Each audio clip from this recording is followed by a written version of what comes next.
we met zero. I met zero. But I'm glad to announce that as of today, we have a state-of-the-art place at Life Camp called NIFF,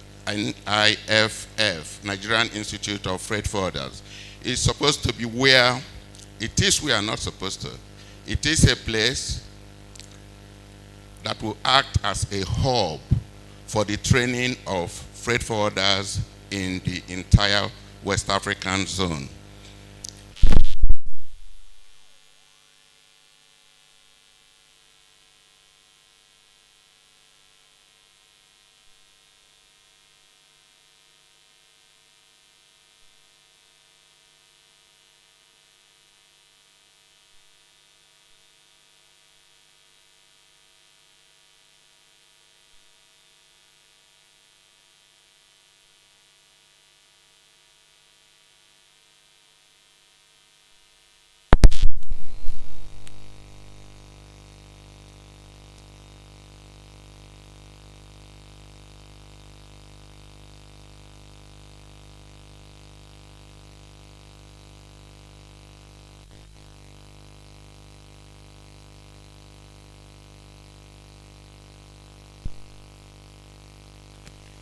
And so on, in Sokoto as well.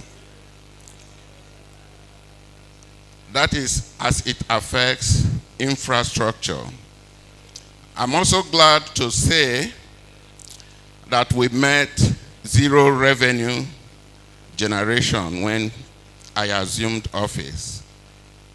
Most people here may be familiar with the practitioner's operating fee, which has been highly contentious.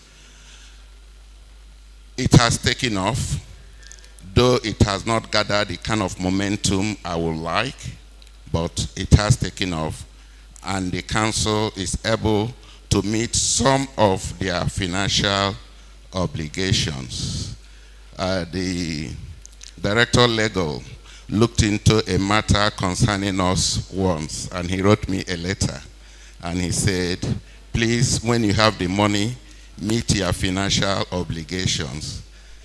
I'm happy to inform him that we have gradually started meeting our financial obligations because of the revenue we have started generating. Visibility. We are becoming more and more visible. Prior to my arrival with my management, most people didn't know the word CRFFN. Today, most people are able to say CRFFN. That is Council for the Regulation of Freight Forwarding in Nigeria. In a nutshell, I have a long list of things we have achieved. I know they said I have 5 minutes. I don't know how much more time. I hear my time is up. Thank you very much for listening. And thank you, sir. A round of applause for him again. Now I have the singular honor and privilege to call on the Director General, National Institute of Transport Technology, Dr. Adebayaru Sali Farah. A round of applause for him. Have I added something to your name? You're welcome, sir. Thank you.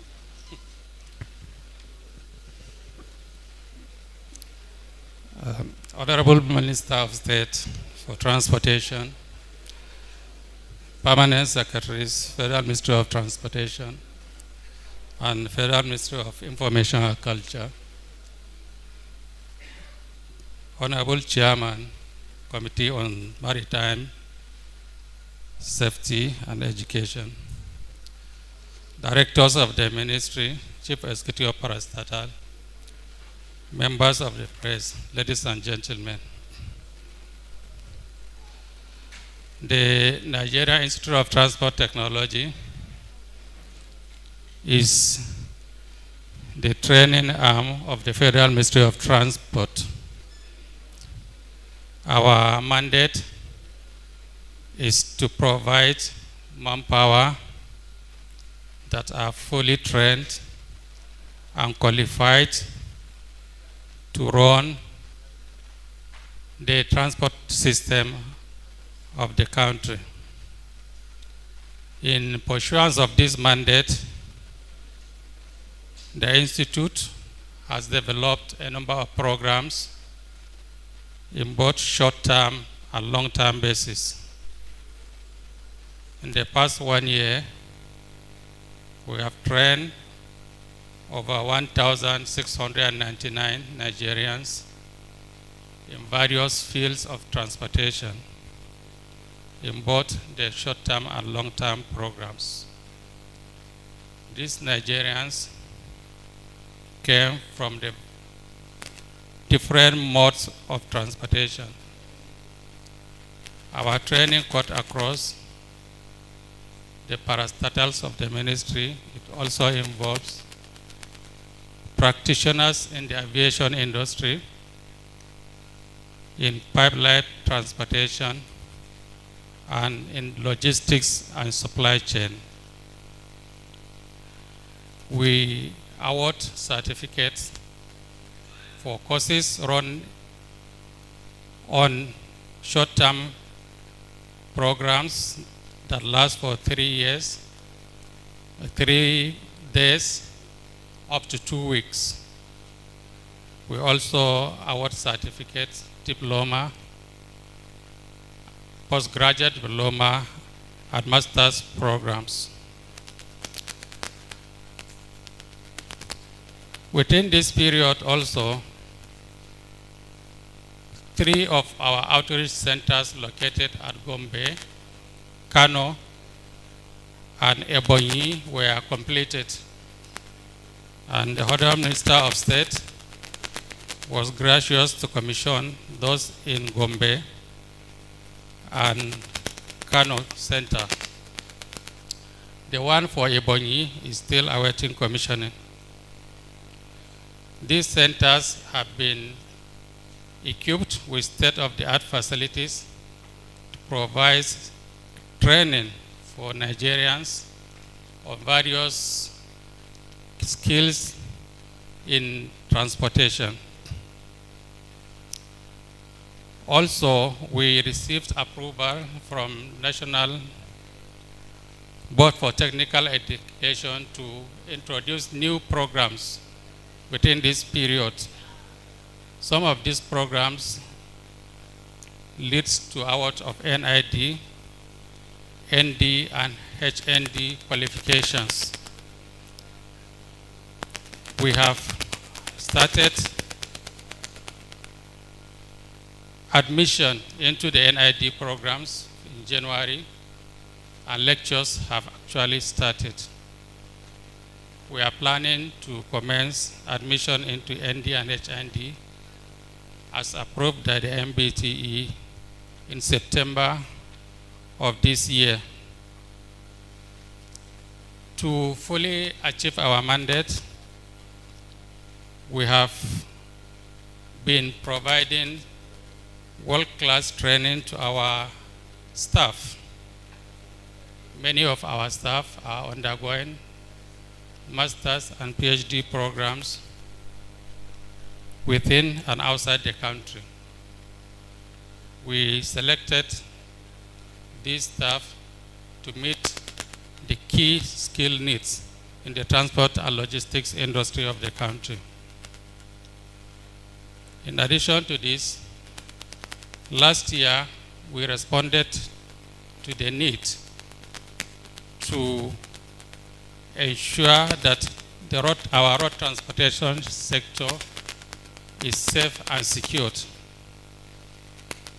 To do this, we received the approval of the Ministry of Transportation to establish driver training and development centers in the 6 geopolitical zones of the country. We have started work on 3 of these, one located in Ilorin, one in Zaria and another one in Delta State.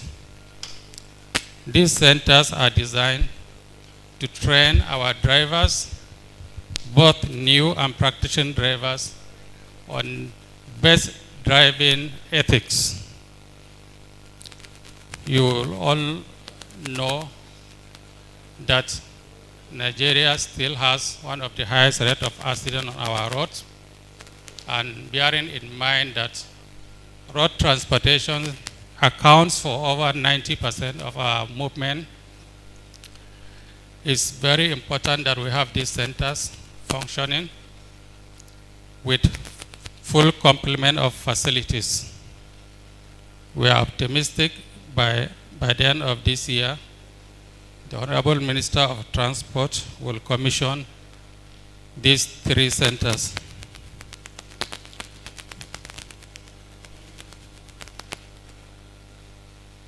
Ladies and gentlemen, we have done a lot more, but due to the time factor, I will stop here.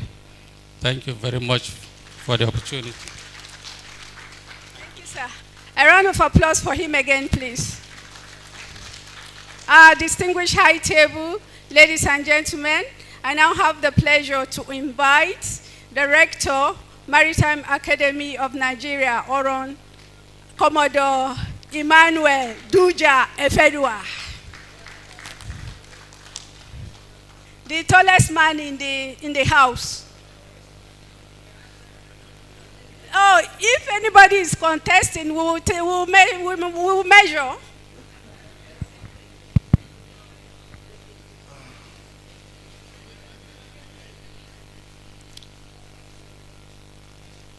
The minister is not there. Where'd she go? Pamsekma, do I continue? The minister is not here. Our dear Pamsek, our beautiful chairman of the House Committee on Maritime Education, and our beautiful minister too. Sorry, Pamsek from Information, I think. That's correct, ma'am. Yes, so please permit me to stand on the existing protocol. I didn't expect that I'll be talking to the press today.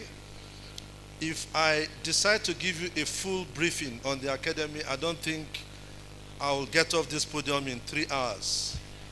But I'll just want you to know that the academy has evolved.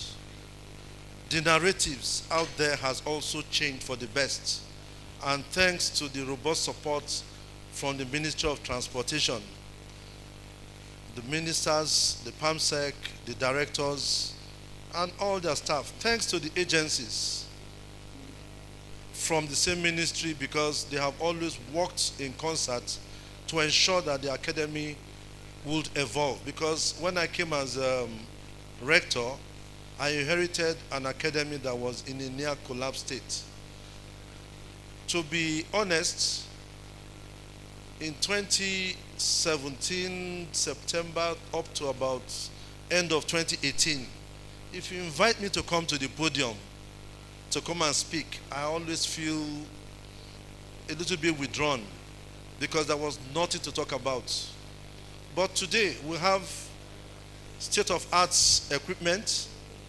Like now, in 43 years, we never had functioning simulators. But today we have the full mission bridge, full mission engine room. We have the multifunctional classroom, and that has about 10 modern simulators on its own. We have something new, the helicopter underwater escape training equipment. We just concluded the training for our staff, both remotely done here and in from the UK. They just completed the exercise about 2 days back. So we are waiting, if we are lucky, to host the retreat that the ministry normally organizes annually. We'll be able to get the minister to commission it. That would also increase our IGR. Talking about the cadets, our cadets are better trained today. It might interest you to know that shipping companies now call on us to give them names of cadets for them to employ. It's on record that the shipping companies, they've employed close to 50 of our cadets in the last 3 months. Even yesterday, another group requested for 15. And those who requested were those who got some of them last year. And they're asking for more. We are going to honor them and thank them, in a press conference somewhere in the academy. The cadets now enjoy better accommodation. Before it was 18 to 1 room. Now it is 2 to 1 room, all en suite. No more general bathrooms. All cadets, as a matter of policy, because the minister insisted on this, all of them have laptops free of charge. We just gave out another 300 laptops to the new intakes last week. And we'll continue helping them. They have books now. They don't rely on pamphlets anymore. Like when I came, lecturers were giving them pamphlets, and I think nothing goes for free. It comes at a fee, but we abolished all that. Now they have books. Everything in the academy appears to be where we want them to be. The infrastructure, we have the best now. Our accommodation is also more than our own staff right now. We are going to have a lot of things to commission, so I don't want to go too detailed because this is just supposed to be a ministerial press briefing. So I'll just give you synopsis of what we've done. The IMO is very happy with us. They just donated some books to the academy. Now we are internationally respected. Foreign countries, thanks to NIMASA and Abuja MOU, they are making contacts to get us, cadets from other African countries, and maybe with time, they'll be able to dot the I's and cross the T's. Ma'am, I think I'll just stop here because today is not really for me. Thank you, ma'am. Thank you very much for keeping to time. Last but not the least on my list is the MD, Managing Director, National Inland Waterways Authority, Dr. George Mogalu. He's also a tall man. You're welcome, sir. Thank you. Honorable Minister of State for Transportation, our dear Permanent Secretary, the Permanent Secretary of the Ministry of Information and Culture, my sister, my own sister, the chairman of the NIMASA Committee of the House of Reps, Honorable Linda Ipazu. I wish the Honorable Minister is here because I wanted to start with a protest. We are told that women want 35% affirmative action. But here now, they have taken 100%. Because not only that everybody on the high table is a woman, the anchor of the program too is a woman. So let it just be on record that on this particular press briefing, that instead of 35%, women got 100%. For me, there's quite a lot to say about where we are today in the National Inland Waterways Authority, NIWA, in line with fulfilling our mandate, which is to manage, improve, maintain the inland waterways for ease of navigation. But like the rector of MAN said, this is actually a ministerial press briefing.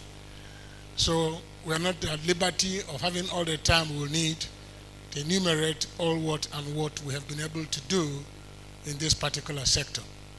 But however, the brochure that was distributed, if you open the pages 17, 18, and 19, It will give you at least a slight overview of our little contribution with regards to the development of the maritime sector, which we believe very strong in our conviction that is going to be the way to go. However, there are a few things I would just like to place on record. Some of the things we think that are landmark achievements, one of which is that the Federal Executive Council has approved the formal concessioning of the Onitsha River Port. I'm also happy to announce that under our watch and with the support of the Federal Ministry of Transportation, that work has started again so that we can complete the Jamata River Port in Kogi State. We have also resumed construction work in the Uguta River Port. I'm also happy to announce that within this period in discussion that we are able to procure some patrol boats, 20 precisely, that have been distributed to the various area offices. A lot of collaboration work has been going on, especially with us and the hydrographic department of the Navy, with a view to charting between the lower Benue up to Burutu and even beyond. So work is still ongoing in trying to achieve that, because you find out that survey charts that are available now are mostly done outside of this country, and some of them are too old and will not give you the exact picture of what the situation is on ground. But we are working very hard now in collaboration with the Navy to change the narrative. Now we are having charts that are all locally produced between us and the Navy. We have also procured and deployed a hydrographic boat that we are using now for inland water survey. A lot of work is going on in removing wrecks within the inland waterways, laying buoys, and some of these navigational aids to make navigation easy and comfortable. But there's something particularly I would like to say which I'm very excited about, and that has to do with the training of staff. As an administration, we have laid so much emphasis on our training inside and outside the country of the staff of the National Inland Waterways Authority. I can boldly say now that the morale is quite high today within our staff membership, and they can tell you that the story is not the same again. So there's quite a lot we've been able to do. Like I did mention, we're into collaborative relationship with the Navy with regards to providing us security to move cargo between Lagos and Onitsha using the inland waterways. I am one of those who believe very strongly that our road infrastructure is not designed to carry the weight it's carrying, and then that we must do everything we can to make sure that we de-emphasize use of roads, but rather let's emphasize use of the waterways and rail in moving bulk cargo as is obtainable all over the world. So having said that, like I did say, if you look at pages 16, 17, 18, and 19 of this brochure, there's quite a lot we've been able to do, but once we have additional opportunity to add them up for us to be able to give you something you can have as document you can look at to be able to appreciate what we have been able to do in this sector within the confines of the responsibility has been given to us. So, Honorable Minister Pamsek, thank you for this privilege. Thank you very much, sir. The Permanent Secretary, Federal Ministry of Information and Culture, has listened to all of us and should like to say a few things. Permanent Secretary, please.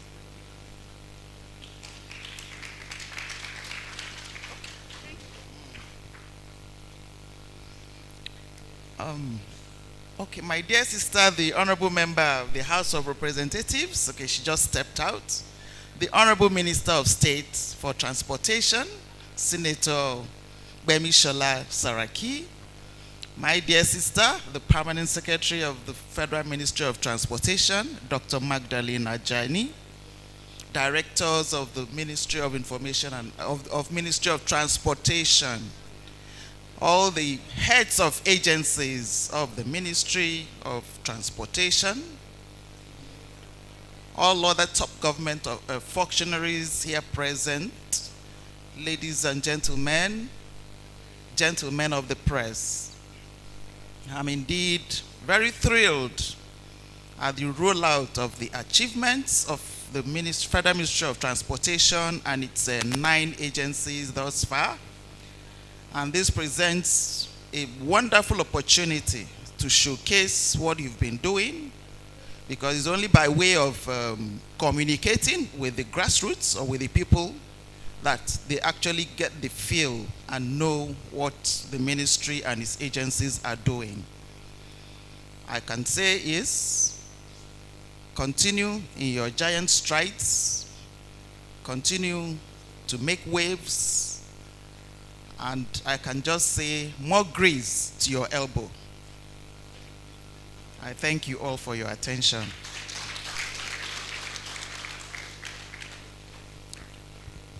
Thank you, ma'am. A round of applause for her again. Ladies and gentlemen, I want to thank you for your patience. We're gradually coming to the end of the program. The next on our list is the interactive session with the press. Gentlemen of the press, you know how we do it. You tell me your name and your medium.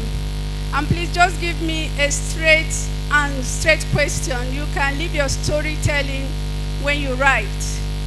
We're going to, for issue of time, we're only going to take 5 questions. Please indicate by raise of hand. Thank you.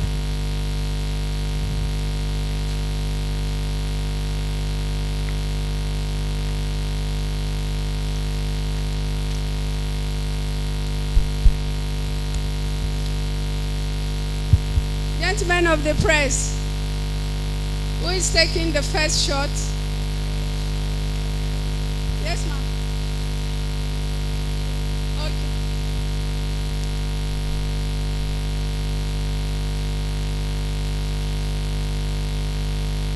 Yeah, the Honorable Minister, I'm Comrade Sam Aki from Civil Society, the Niger Data Asset precisely. We agree with all what we are going. I mean, we've heard from the various parastatals of the ministry, but where is Nigeria Railway Corporation, MD?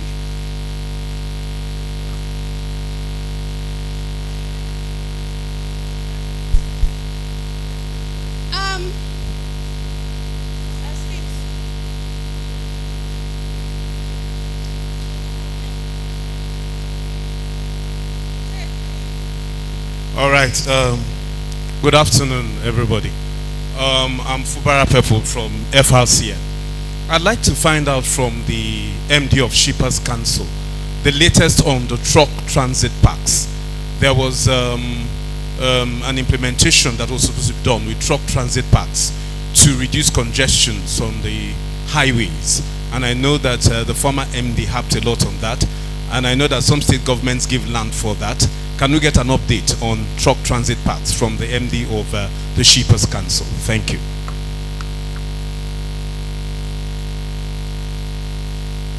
Good afternoon, Honorable Minister. My name is Michael Zendo. I work with the Authority newspaper. Now, my question is to the Nigerian Ports Authority. Actually, they gave us a little information on efforts being made to decongest the Apapa port. But we are not well briefed on what is being done in the other port, the One port, the Calabar, and others. So, do we have any hope in this administration that those ports outside Apapa will take off full commercial activities? Thank you.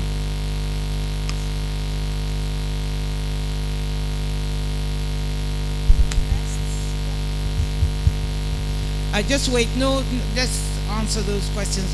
Where is the ES Shippers Council? Where is he?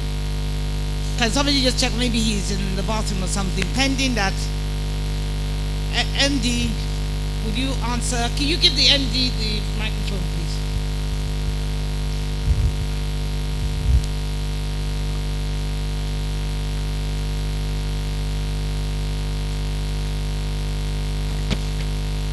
Okay, so I think the first question should actually have been to Nigerian Ports Authority. Nigerian Ports Authority set up the truck transit parks, and then we came up with an app called A2. The essence of that app was to digitalize what we were initially doing manually. And I explained here the initial concept was for all trucks going into the two ports of Tinkan and Apapa to get to Lily Pond, which is the final brigade, before you are called into the port. But it's not possible. You have thousands of trucks going into the ports on a daily basis. And for that reason, we advertised for private individuals who have a certain size of land at certain locations to bid, and they did. So we have, let's say, about 40, and then about 20 or so, you can say, have deployed or have started deploying the IT equipment that we need. So we now have truck parks all over the place. Some of them are brigade, some of them are not brigade. And we keep monitoring them, we keep adding more when they meet the requirements we need. And the requirements include, first of all, you must have bollards, you must have the automated gate, you must have CCTV, because whatever is happening at your own truck park must be linked to the control and the command and control center at Lily Pond. Also, you must be able to link your truck park with ATO, so that a truck that has an ATO ticket will not leave your truck park until it is called up. That way you have synergy in terms of flow of trucks, and that has reduced traffic tremendously. On the issue of takeoff of full commercial activity, there was never a time any of those ports stopped commercial activity. We have said it again and again, and let me repeat it today. The Nigerian Ports Authority cannot decide for importers where they bring their goods into. The importers will determine or decide which port of entry they will take. And that's why recently the Federal Ministry of Transport, working with the Nigerian Ports Authority, went to Port Harcourt for sensitization to tell importers, those that import whatever, whether it is raw materials, finished cargo, and so on, that you have ports just near you, for instance in Port Harcourt, and you are selling in, say, Aba, which is barely 60 or 66 kilometers away from Port Harcourt.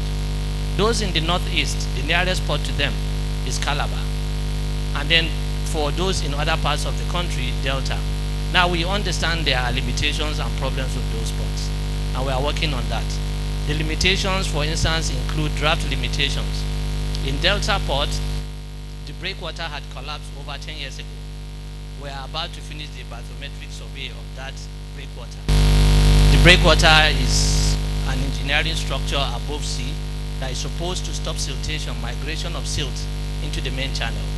And it collapsed over 10 years ago. Royal Hascon is doing the study, and we hope that after that, we will now start working on the procurement of that structure. But that structure is extremely expensive. It's one of the most expensive structures when you are building any port. It runs into estimated cost of over some hundreds of millions of dollars. So it will be probably a national project. The other issue with that place is also the depth. There's an active NNPC pipe that is buried on that around that channel, and it's about 7.5 meters, if I'm right. Let's call it 8 meters. So it means you cannot dredge lower than 8 meters unless either NNPC removes the pipe or something happens, and that has brought limitations in the size of vessels that come into that location. And the third problem is the length of the channel. From the Fairway Buoy to Warri is over 100 kilometers. So it means that when a vessel comes offshore, from the beginning of the channel to the end of it is really far. And probably that had made cost of bringing vessels into that place very difficult. Calabar Port has the longest channel, over 110 or 119 kilometers from the Fairway Buoy to the port itself. So that means the cost of dredging that location is extremely high. Now, what is the economic value that will be driven from Calabar? Now, I'm not saying that it shouldn't be dredged, but currently there is a matter in court, there is litigation that has stopped us from dredging that, and the Ministry for Transport and MPA are working to resolve that. But then, of course, there are decaying infrastructure in both places, and like I had mentioned initially, the Ministry is driving the process of rehabilitation of the infrastructure from in Lagos, that's Tinkan and Apapa, and moving to the east. But let me finally say this. We have seen in the past few months, let's say 9 months to 1 year, a tremendous increase in activity in Onne. The West African container terminal, that's WACT, which has just been taken over, I think, by APMT, actually expanded the size of their parking bays and so on and so forth. And we are beginning to see that port having more TEUs than one of the ports in Lagos. What it means is more business is coming into One now. Rivers Port has started coming back also because of the rehabilitation there. So we encourage Nigerians, importers and exporters to please utilize these port locations. We had initially, there was a time we had given rebates to shipping lines to encourage them to use flat bottom vessels to come into Calabar. But that rebate did not trickle down to the importers. So we will work with the ministry to come up with something that will encourage, that will get to the importers in terms of reduction in cost or whatever it is. We are working on that and we'll get the necessary approvals if we can come up with something. And probably that will endear the importers and also the exporters to use those port locations. Thank you so much.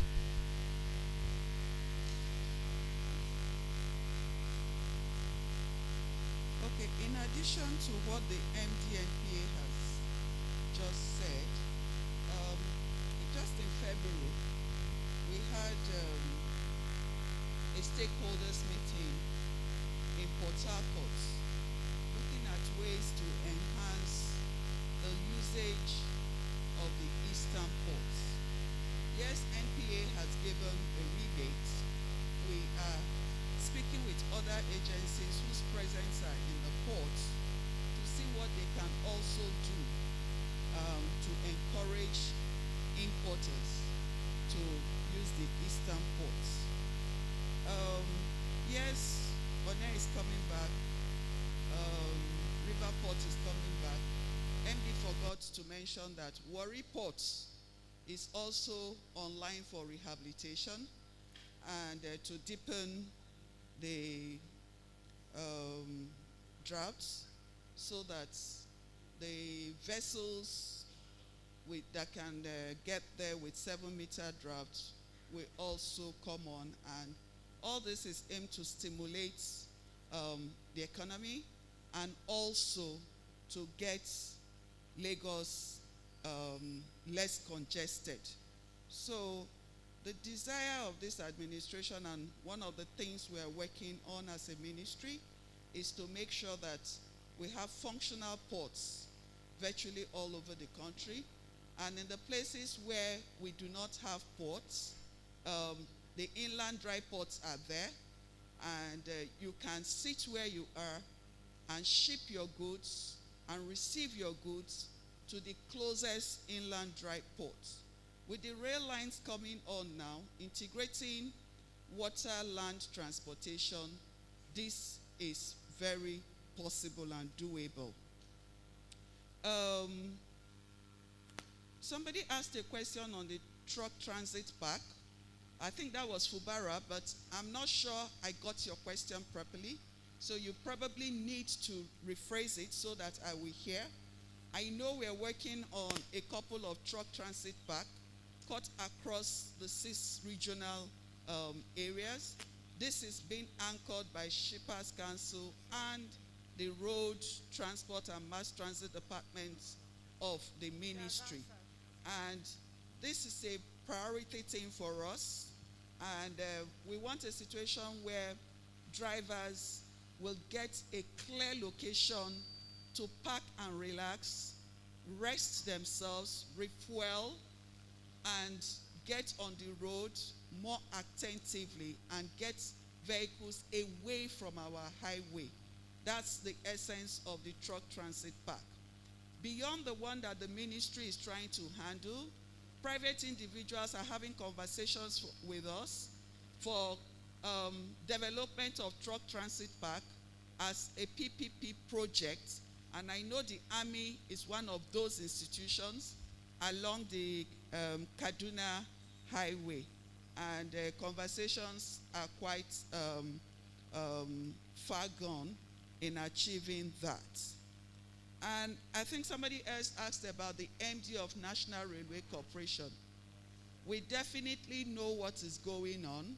Federal Ministry of Transportation is still working with the security agents. And the person to anchor this is the MD of National Railway Corporation. So he was excused to be away from here so that all the things they have to do to get our citizens back home safely and make sure that even our staff who are still in captivity will come back to us. So yes, this conference is important, but the lives of Nigerians are more important than this. And so he was excused to work with the agents. Remember that Railway Corporation headquarters is in Lagos, and wherever he's needed by the agents, he has to appear. So that's the bit we can say about those questions, and I think we can take 3 more and we round up. Thank you. Thank you. I'm Tunde Balogun. My concern is I want to know the bilateral symmetric relationship in between the NIWA and the Nigerian Port Authority in terms of foreign investor, funding partners, and the Lekki Free Trade Zone.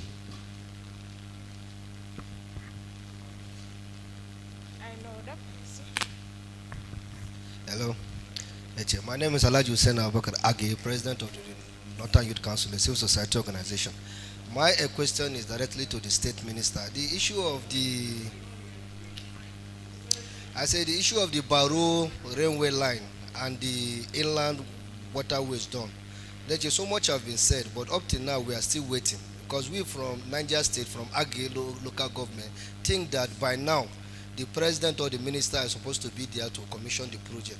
But up till now, the only thing we heard is that an approval has been made, but nothing has yet taken place. So please brief us.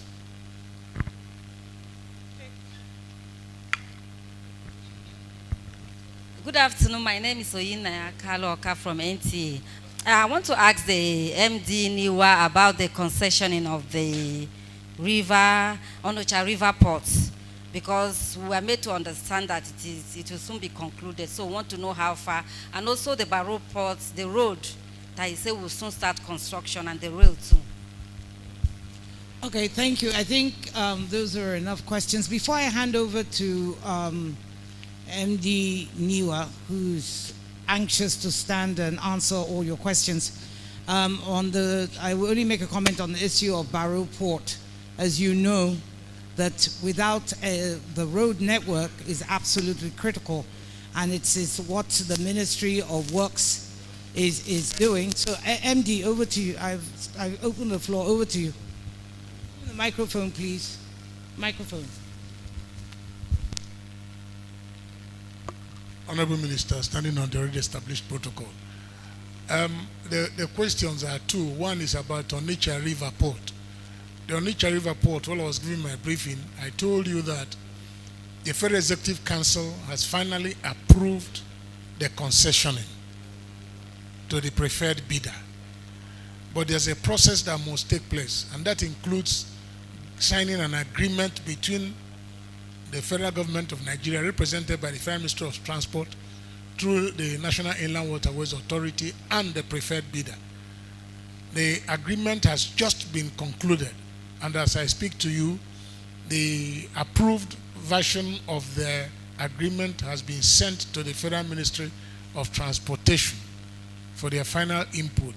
Thereafter, the agreement will be signed, and the preferred bidder will take over the operations of the port. They are quite anxious. Their technical partners have come with them to visit me, Port of Antwerp. We have met, and they are supposed to resume on the 1st of April, 1st of this month. But because of the slight delay in getting the agreement signed, I'm sure that by the 15th of this month, they will be on ground at the port. Then on the issue of Barrow, somebody was talking about commissioning again. The Barrow has been commissioned by Mr. President, and I'm not sure we need a second commissioning. You are also aware that contract has also been awarded for the rail line linking the port up north. The truth about it is that we all know that the challenge we have with regards to the operationalization of the port is a consequence of linkage in terms either by road or by rail. The rail aspect has been addressed. The road aspect has also been addressed, because contract also has been awarded by the federal government to make a road leading directly to the port. I'm also happy to say that the government of Niger State has also shown additional interest and have decided that last time I met with the governor to take one of the roads, not the one the federal government is doing, but another road for them to develop, all linking to the port. That is the situation.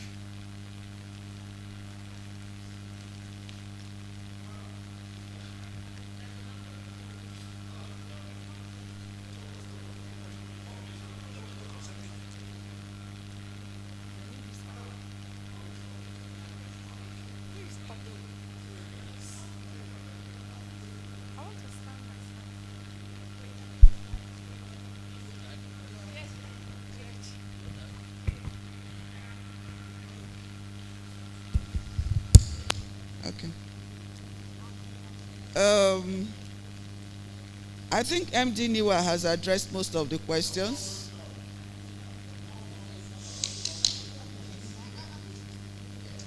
What question hasn't been addressed? What question has not been addressed? Because for the questions that you have asked, I have them penned down. No, wait. In every event, there is a decorum.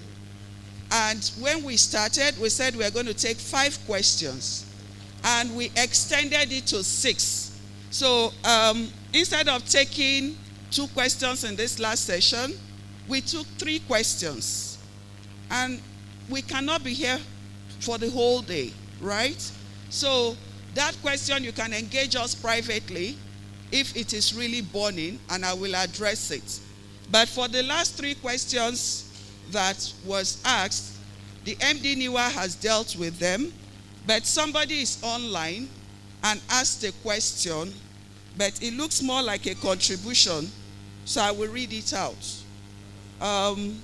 Professor Dewumi online asked, what is being done for the road sector?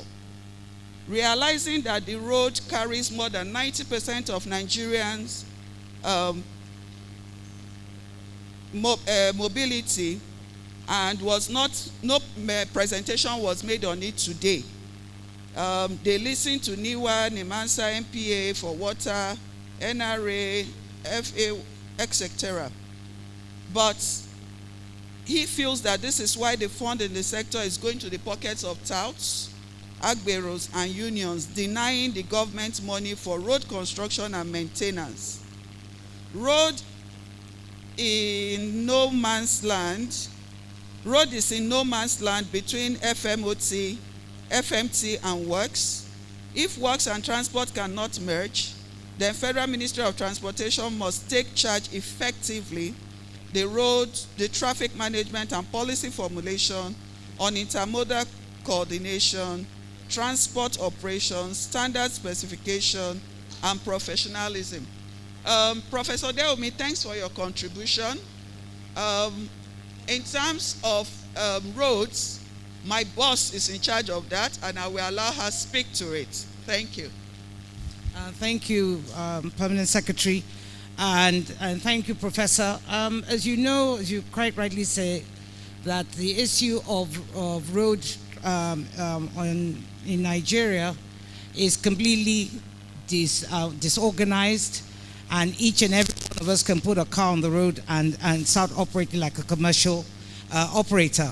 Because of that, as I read earlier, that the Ministry of Transportation was gracious enough to have the Office of the Vice President take charge of this, and an executive order that comprises all the various interested ministries, including Ministry of Work, where is before Mr. President to sign into order. With that, it is the beginning, and will be the first step towards regulating the road sector, pending the amendment of the Highway Act. As you know, right now, the Highway Act is under the purview of the Ministry of Works and Housing, and because of that, the government felt, and quite rightly so, that all interested agencies and ministries and departments should come together under an executive order, of which the Vice President will be the chair of the steering committee, and our ministry, with that of Ministry of Works, will co-chair the working committee to look at bringing some sanity into that. You're absolutely right. Even everywhere the road is important, it is not something that has not been given attention by government. It's just in order to bring all the different sectors under one umbrella in which to tackle that. Now, the ES Shippers Council is back. I think he will now answer the question mentioned from his part on all the issues of other truck transit park, even though the Permanent Secretary and MP have already answered that, but I think he'll do so. Thank you.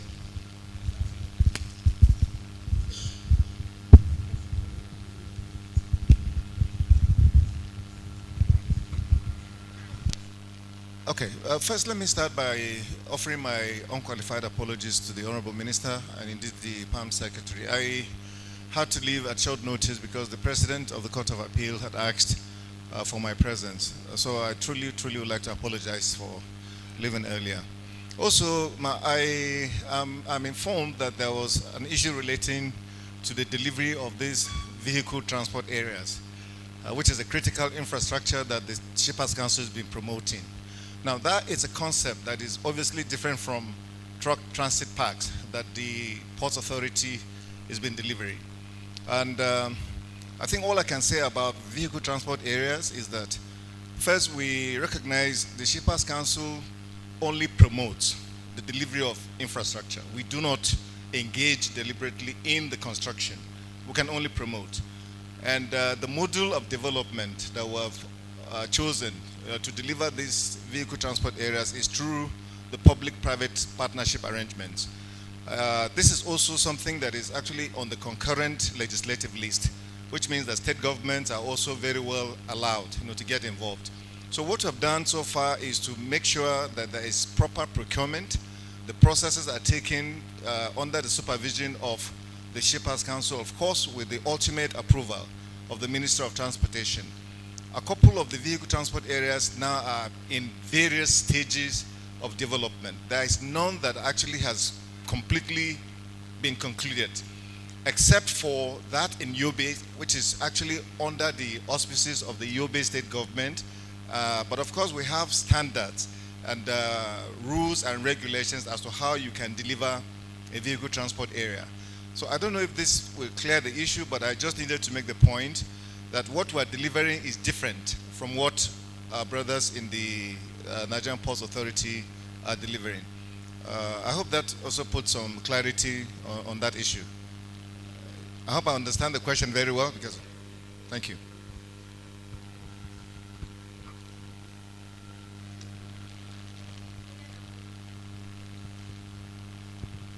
Ladies and gentlemen, thank you again for your patience.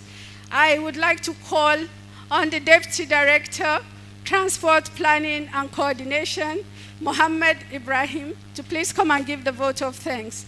Thereafter, we will take the photographs and then we close. Thank you again for your patience.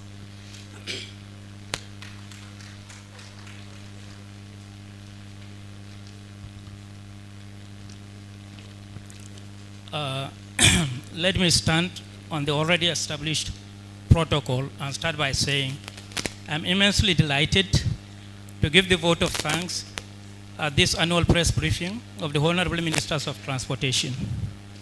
I am particularly grateful to the Chairman, Committee on Marine Transportation of the National Assembly, who made it a priority to grace this noble occasion. We appreciate you, ma. Similarly, I give credence to our host, the Honorable Minister of Information and Culture, Alhaji Lai Muhammad, ably represented by his Permanent Secretary, for making it a point of duty to attend this ministerial press briefing in person. May God bless you, ma.